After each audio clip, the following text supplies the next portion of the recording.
तो चलिए अब हम फिर जुड़ चुके हैं नए अंदाज में। आज त्रिकोणमिति का तीसरा क्लास है। जो भी स्टूडेंट पहला और दूसरा क्लास नहीं देख पाए हैं वे अभी यूट्यूब पर मैथ्स बाय स्मिथ सर के चैनल से जुड़कर देख लें।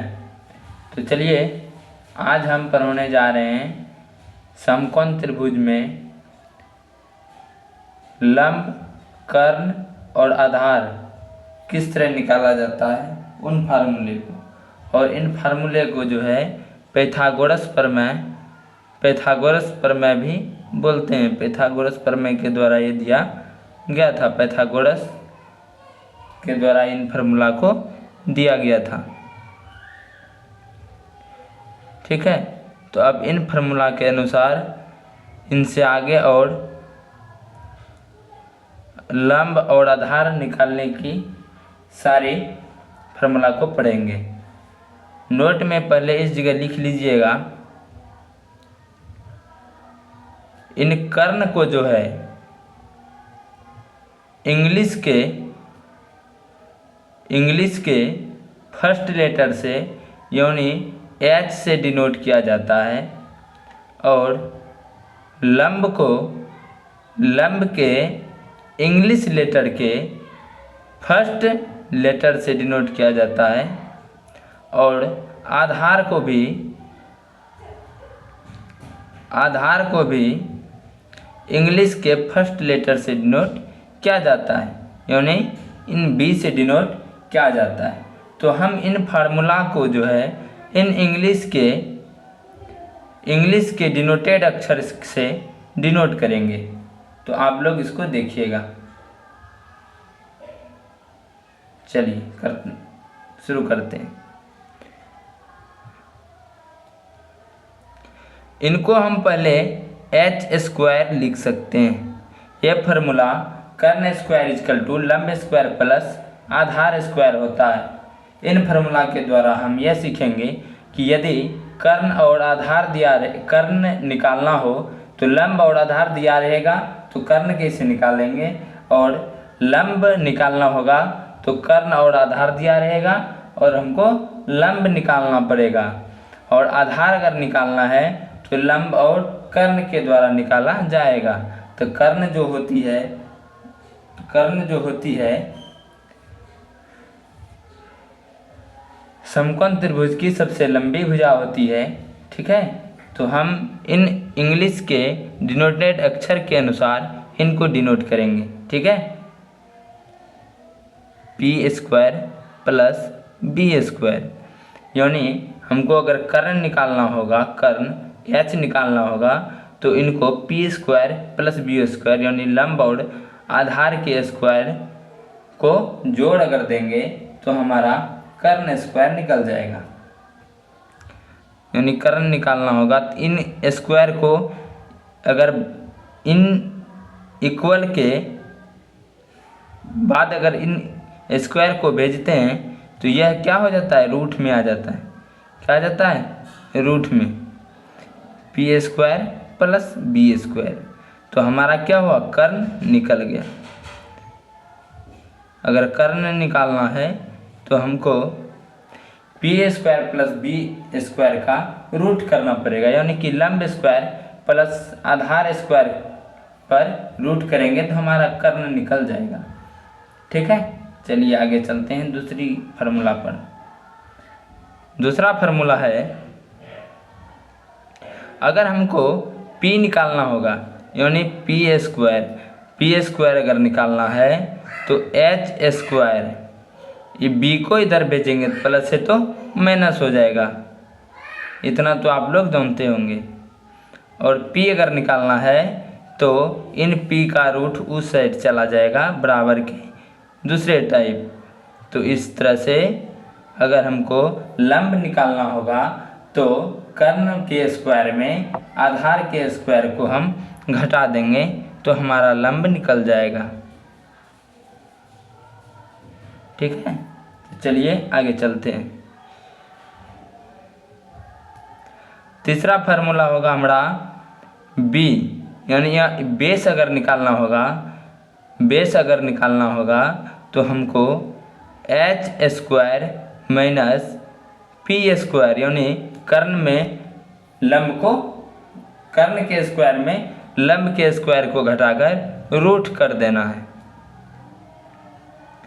रूट कर देना है तो हमारा क्या निकल जाएगा, बेस यानी आधार निकल जाएगा। ठीक है। और 8.1 में जो पहला चैप्टर 8.1 है त्रिकोणमिति का, उनमें इन फार्मूला का काफ़ी उपयोग होने वाला है। इसीलिए इन 3 फार्मूला को इम्पोर्टेंट मानकर आप लोग ज़रूर याद कर लीजिएगा। बिहार बोर्ड में भी इन फार्मूला का काफ़ी उपयोग होता है। ठीक है, चलिए आगे चलते हैं इन तीनों फार्मूला के बाद। चलिए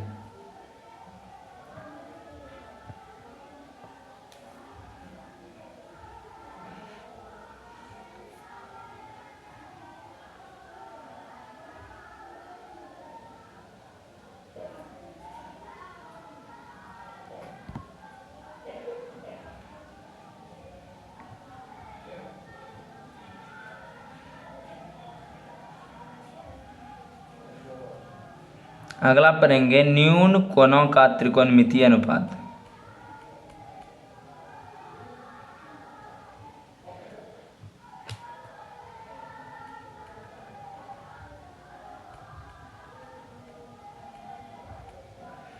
न्यून कोणों का त्रिकोणमितीय अनुपात। ठीक है। और इसका इंग्लिश होता है trigonometric ratio of acute angle.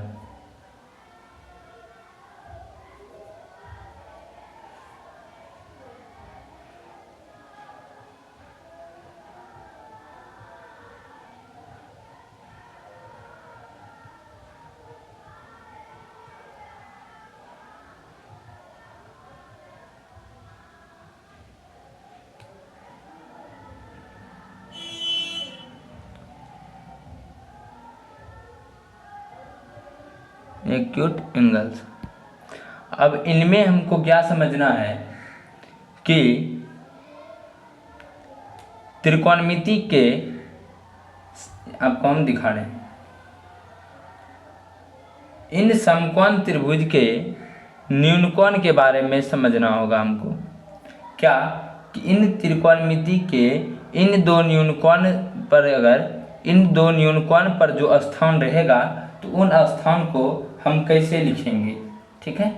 और किस तरह यह स्थान बदलता है, ये पिछले क्लास में भी बता चुके हैं, लेकिन एक बार लास्ट में ये फिर बता रहे हैं, क्योंकि 8.1 में पहला क्वेश्चन जो है इन्हीं दोनों पर आधारित है। इनको ज़्यादा अच्छी तरह से अगर आप समझेंगे तो आप वहाँ पर जा कर के सवाल को अच्छी तरह से आप बना सकेंगे। ठीक है। तो फिर हम एक समकोण त्रिभुज के द्वारा इन बातों को समझते हैं। ठीक है।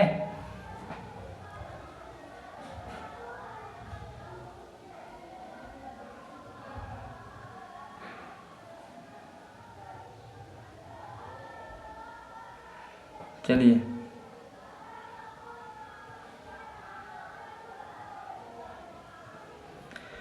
इसका नाम हो गया ए, बी और सी। चलिए इसमें आप लोगों को, अगर पिछले दिन हम ये बता चुके हैं कि सबसे लंबी भुजा जो होती है 90 डिग्री के सामने वाली जो भुजा होती है उसको हम कर्ण बोलते हैं, और यह कभी बदलता नहीं है, और यह कभी बदलता नहीं है। और थीटा के अनुसार लंब और आधार जो है तय किया जाता है। हम अभी ए पर, न्यूनकोण ए पर जो है हम थीटा ले रहे हैं, तो हमारा लंब हो जाएगा थीटा के सामने वाली भुजा बी और सी, इसको हम लंब बोलेंगे।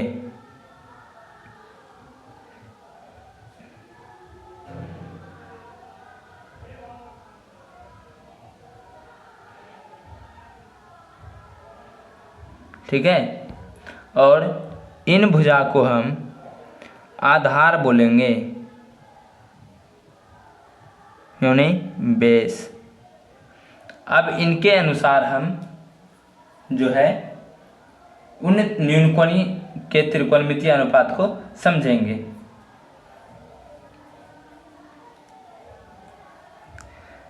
त्रिभुज ए, बी और सी में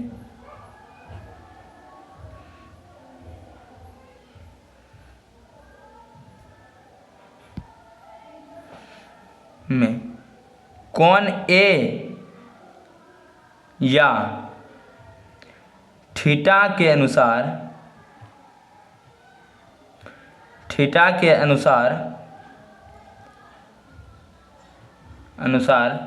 त्रिकोणमितीय अनुपात के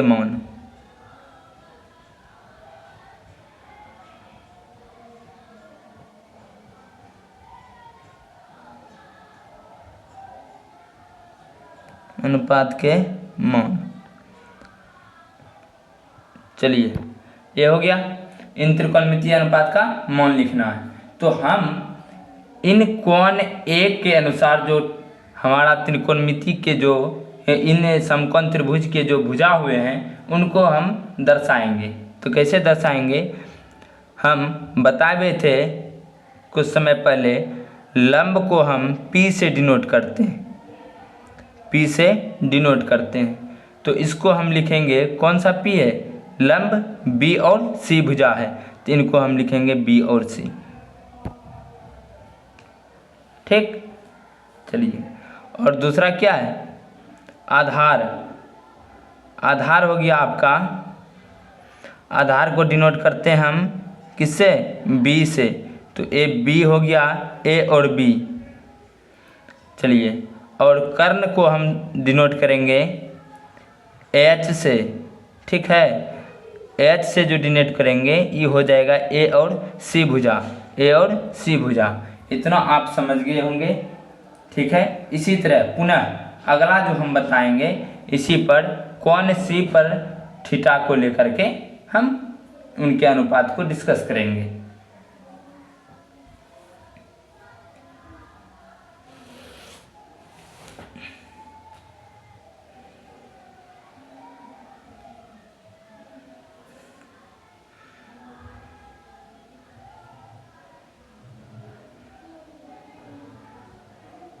अब हम डायरेक्ट लिखना शुरू करेंगे, ठीक है, आप लोग समझ जाइएगा।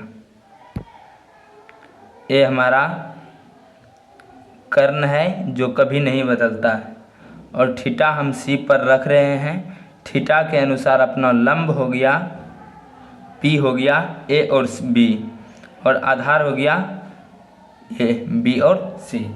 तो चलिए यहाँ पर हम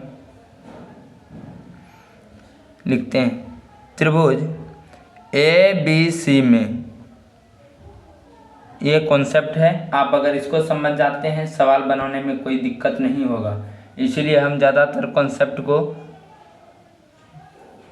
बताने का कोशिश कर रहे हैं। कोण C या थीटा के अनुसार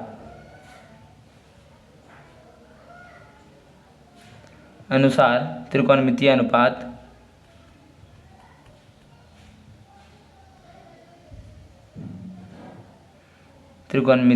अनुपात के मान, ठीक है। तो पहला हो गया आपका लंब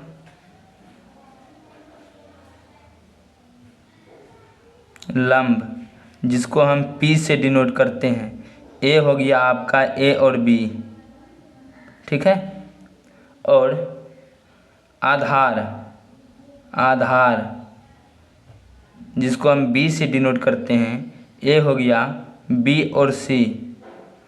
अगला हो जाएगा आपका कर्ण जिसको हम H से डिनोट करते हैं, वो कभी नहीं बदलता है, और ये हो जाएगा A और C। जब इतनी बात को आप गहराई से समझ गए होंगे तो हम आगे ज़रूर बढ़ेंगे। आपको एक बार हम दिखा देते हैं यहाँ से। आप जो इन त्रिभुज को पढ़े और इनके कर्ण स्क्वायर इजकल टू लंब स्क्वायर प्लस आधार स्क्वायर, इनको पढ़े तो हम यह बताने जा रहे हैं इन फार्मूला के अनुसार आपके 3 महत्वपूर्ण फार्मूला बन चुके हैं अभी, पहला, दूसरा, तीसरा, ठीक है, 3 फार्मूला बन चुका है। इन फार्मूला को आप जरूर याद कर लीजिएगा, ठीक है, ताकि आगे आपका जो है आपका जो आपके क्लास में जो हम क्वेश्चन बताएंगे वहाँ पर सवाल बनाने में कोई दिक्कत परेशानियों का सामना करना नहीं पड़ेगा। ये जो आपका निम्नकोणों का त्रिकोणमितीय अनुपात हम अभी बताए, तो इन अनुपात के अनुसार आप यह जान सकते हैं कि कहाँ पर हम थीटा रखेंगे और जहाँ पर भी थीटा है उनके अनुसार कौन सा भुजा हमको लगेगा, ताकि आप सवाल बनाते समय इन बातों को जरूर ध्यान रखिएगा, क्योंकि 8.1 का पहला क्वेश्चन जो है इन्हीं थीटा के अनुसार है, ठीक है। उस समय हम फिर बताएंगे एक बार, लेकिन आप लोग इनको 2 बार 3 बार 4 बार, अगर एक बार में नहीं समझ में आता है 4 बार इन वीडियो को देखिए, ठीक है। चलिए आगे बढ़ते हैं। तो चलिए अब हम फिर आपको बताने जा रहे हैं त्रिकोणमितीय अनुपात के कुछ फॉर्मूले। त्रिकोणमितीय अनुपात आप पढ़े थे, 6 त्रिकोणमितीय अनुपात होते हैं, ठीक है। अब इनके फॉर्मूले को हम डिस्कस करेंगे, ठीक है। तो हम पहले इनके हेडिंग को लिख लेते हैं, त्रिकोणमितीय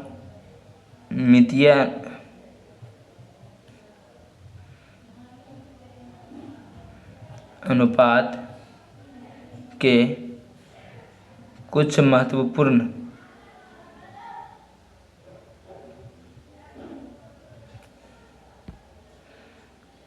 फॉर्मूले।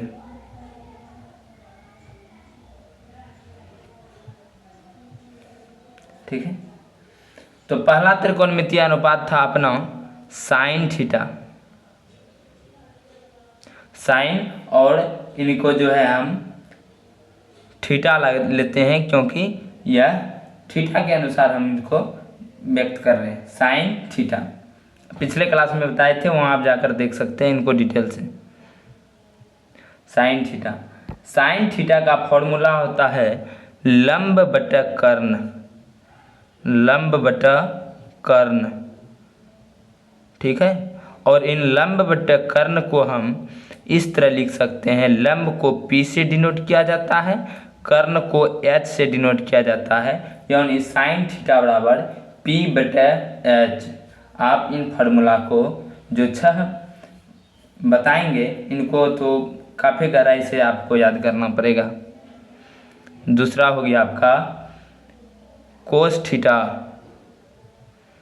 कोस थीटा, इसका होता है आधार बटा कर्ण, आधार बटा कर्ण, आधार बटा कर्ण। आधार को हम B से डिनोट करते हैं और कर्ण को H से डिनोट करते हैं, यानी कोस थीटा बराबर B/H। चलिए अगला हम डिस्कस कर रहे हैं tan theta, tan theta. Tan theta हो गया आपका, टेन थीटा हो गया आपका लंब बटा कर्ण, नहीं लंब बटा लंब बटा आधार, लंब बटा आधार, आधार, यानी P बटा B। अब इन तीनों को आसान बनाने के लिए अपोजिट, इन तीनों का अपोजिट होता है, इनका अपोजिट होता है, यानी उल्टा, आप उल्टा समझ सकते हैं। हम इस बीच में उल्टा लिख देते हैं, ठीक है। अब उल्टा को हम फिर से फॉर्मूला में डिनोट करेंगे। अब देखिए कैसे करते हैं। पहला साइन थीटा का जो है अपोजिट होता है, साइन थीटा का अपोजिट होता है कोसेक थीटा, कोसेक थीटा। और इनका फॉर्मूला जो होगा, जब अपोजिट है तो इन्हीं का उल्टा होता है, यानी कर्ण बटा लंब, कर्ण बटा लंब, ठीक है। अब इसको हम इस तरह से लिख सकते हैं H बटा P, H बटा पी। ठीक है। और कोस थीटा का अपोजिट होता है सेक थीटा। क्या? Sec theta. और इन सेक थीटा को अपोजिट का मतलब उल्टा। ठीक है, यानी कर्ण बटा आधार, कर्ण बटा आधार, आधार। ठीक है। और कर्ण बटा आधार तो ये हो जाएगा एच बटा बी, एच बटा बी। ठीक है। और टेन थीटा का अपोजिट होता है, टेन थीटा का अपोजिट होता है कोट थीटा। ठीक है। और इन कोट थीटा को हम लिख सकते हैं आधार बटा लंब, आधार बटा लंब, आधार बटा लंब, यानी बी बटा पी। ठीक है। बस आज इतना ही। इन 6 त्रिकोणमितीय अनुपात को के फॉर्मूला को आप रट लीजिएगा। इनको रटने के बाद आपको यह पता चलेगा कि अगला सवाल जो आप अपने से बना सकते हैं। ठीक है, मिलते हैं अगली क्लास में।